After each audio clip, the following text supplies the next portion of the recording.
Olá, meus irmãos. A paz do Mestre Jesus esteja com todos vocês. Que Deus abençoe. Mais uma vez compartilhando o pão com um breve versículo e uma rápida mensagem para edificar a nossa fé, fortalecendo a nossa esperança. O versículo de hoje encontra-se no Evangelho de Jesus Cristo, segundo Marcos, capítulo 5, versículo 43, que diz: Jesus deu ordens claras para que não contassem a ninguém o que havia acontecido, e depois mandou que desse alguma coisa para a menina comer. Glória a Deus. Irmãos, esse é o final do cenário que se desenrolou da filha de Jairo. Uma ressurreição, talvez a primeira que Jesus tenha praticado. E, bom, pelo menos é a primeira que as escrituras nos apontam. Mas ao final de tudo, ele deu essas ordens aos pais da menina, às pessoas que ficariam ali. E sobre este versículo nós aprendemos algumas coisas, irmãos. A palavra fala assim, Jesus deu ordens claras.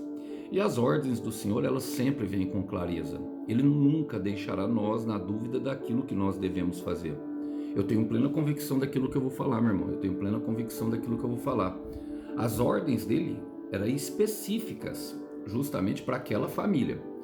E cada ordem dele tem as ordens das escrituras sagradas, como não mintam, em todas aquelas coisas que nós devemos saber que não devemos praticar, como roubo, engano, hipocrisia, manipulação e todas aquelas que a Bíblia aponta. Mas mais do que essas, ele dá ordens claras a respeito do nosso propósito, e específicas, e nenhuma das ordens dele são pesadas demais, como Pedro vai dizer, ou como João vai dizer na sua epístola final. Irmãos, por quê? É bem simples, é ordens que nos protegem, como não se preocupem, como aqui nesse momento ele mandou eles ficarem em silêncio. Eu vou falar um pouco sobre isso, mas são ordens que perfeitamente nós podemos cumprir. Deus nunca vai dar algo para nós que nós não podemos fazer, e Ele sempre vai deixar de forma clara aquilo que Ele quer de nós. E quem cumpre princípios, quem obedece a Deus, vive promessas. A palavra diz assim, para que não contassem a ninguém. Porque, irmão, não era tempo ainda de Jesus espalhar notícia. Ele vai dar ele vai dar essa tarefa aos discípulos, ao enviar eles para pregar o evangelho e falar sobre o reino de Deus e falar sobre Jesus, em Marcos capítulo 6. Mas não era uma tarefa de Jairo. Vocês veem que é uma tarefa específica para cada um. Então muitas vezes nós precisaremos nos guardar em silêncio, mas outras vezes nós precisaremos falar. Precisaremos estar atentos a uma ordem, a uma palavra específica do Senhor, oportuna para um tempo que nós estamos vivendo. A estratégia de Deus para nós derrotarmos o inimigo, ela muda. Não é algo estático, não é algo que está parado, não. Muitas vezes nós vamos precisar falar, mas outras vezes nós vamos precisar calar. Algumas vezes eu vou precisar jejuar, outras vezes Deus vai me dar um descanso do jejum. Algumas vezes Ele vai me lançar a orar na madrugada, outras vezes Ele vai ver que eu estou cansado e vai me dar um descanso. Outras vezes Ele vai me colocar apenas agradecendo, outras vezes Ele vai me colocar para poder entoar louvores. O louvor, ele tem um poder muito grande de produzir ânimo no nosso coração. Então nós devemos estar atentos ao que Deus está falando para nós. Para quê? Para que nós possamos vencer todas as batalhas.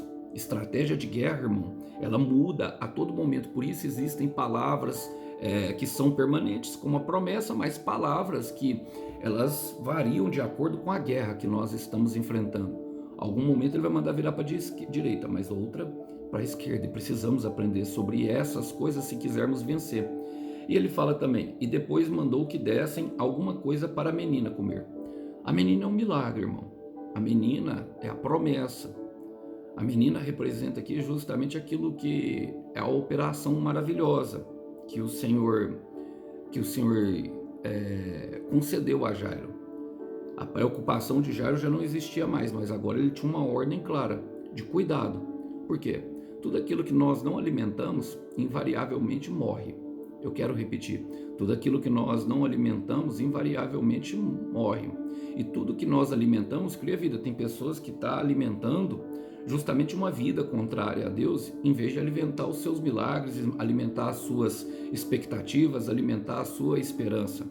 Quando você alimenta a fé, os seus medos morrem de fome. Quando nós alimentamos a esperança, o nosso desespero morre de fome. Quando nós alimentamos o nosso espírito, a nossa carne morrerá de fome. Então alimente o milagre, alimente aquilo que Deus lhe deu, alimente aquilo que é o cuidado de Deus. Tudo que nós não cuidamos vai morrer. Nós devemos fazer morrer o nosso lado mal, não alimente o nosso lado mal, mas alimente sim os milagres, as promessas, alimente aquilo, a expectativa que Deus gerou em teu coração, para que todo medo, toda insegurança morra de fome. É bem claro e bem simples a ordem do mestre. E eu quero terminar com Salmos 32, versículo 8, que fala: eu o instruirei e o ensinarei no caminho que você deve seguir. Eu o aconselharei e cuidarei de você, pessoalmente. Percebe os verbos empregados nesse salmo? Vamos orar por isso, irmão? Feche os teus olhos. Senhor, eu quero colocar diante de Ti o meu irmão e a minha irmã que estão aqui num firme propósito, Pai. Queremos aumentar a expectativa sobre os milagres do céu, sobre tudo aquilo que o Senhor tem nos dado. Opera, Pai, poderosamente sobre a nossa vida, concedendo livramento, concedendo ressurreição, milagres, maravilhas, salvação, Senhor. Ajuda as pessoas que estão aqui nas suas demandas, que assim, Pai, que elas ouvirem, elas possam apresentar o seu pedido pessoal de oração e assim, ó Deus, o Senhor trabalhar especificamente nele. É o que nós te pedimos e é o que eu, como ministro do Senhor, entrego para o Senhor hoje. Que o Senhor venha trabalhar em nós. Ajuda-nos, Pai, a obedecer para que nós consigamos vitória nessa guerra e principalmente alimentar a nossa fé e a nossa esperança, para que nós possamos viver promessas. É o que nós te pedimos e oramos em nome do Senhor Jesus. Isaías capítulo 43, versículo 13: ainda antes que houvesse dia, eu sou, e não há ninguém que possa escapar da minha mão. Operando Deus, quem impedirá? Que os irmãos possam ficar com essa breve mensagem. A paz do Mestre. Tchau, tchau.